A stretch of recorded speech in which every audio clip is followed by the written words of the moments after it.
Povestea unui om leneș, după Ion Creangă. Trăia odată într-un sat un om leneș cum nu s-a mai văzut pe fața pământului. Era atât de leneș încât și să bea apă îi se părea greu, dar rămite să mai meargă sau să muncească. Așa zăcea omul acesta în casa lui de ani buni, încât îi se dusese vestea. Și fiindcă nimeni nu reușea să-l ducă pe calea cea bună, oamenii din sat s-au hotărâră să-l ducă la spânzurătoare pentru ca leneșul să nu dea exemplu rău și altora.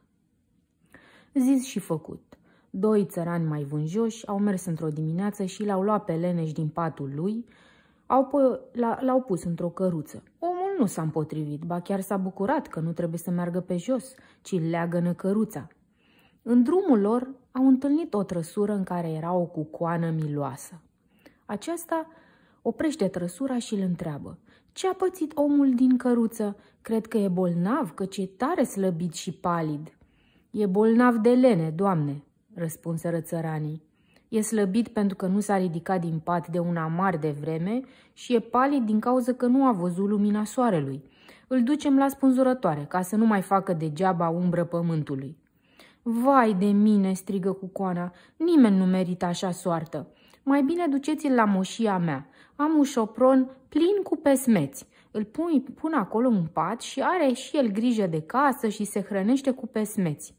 Poate îl aduc pe calea cea bună." Țăranii se mirară ce noroc cade pe capul leneșului și îl întrebară: "Ia-uzi, trântorule, ce baftă ai! Ți-a scos Dumnezeu în cale o femeie bună, cu suflet, care vrea să te țină și să te hrănească fără să faci nimic. Ce-o fi făcut tu să meriți așa ceva? Hai, spune-i cucoanei, dacă ești de acord, că nu stăm toată ziua după tine." Leneșul nici măcar nu s-a sinchisit să întoarcă capul să vadă cine e binefăcătoarea lui. Abia deschizând gura, întrebă cu greu: "Das moi, pesmeții?" "Ce zice că nu se aude până aici?" întrebă cucoana.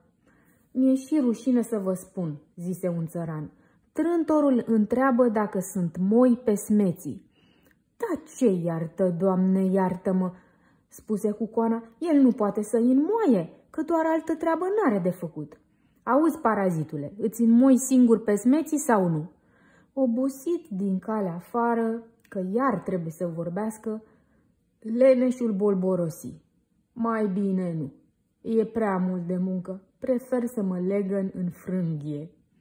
Cucoana își făcu cruce când văzu atâta lene și câtă lene poate zace într-un om și zise: "Oameni buni, bine de-a cu sila nu se poate. Faceți ce credeți de cuvință."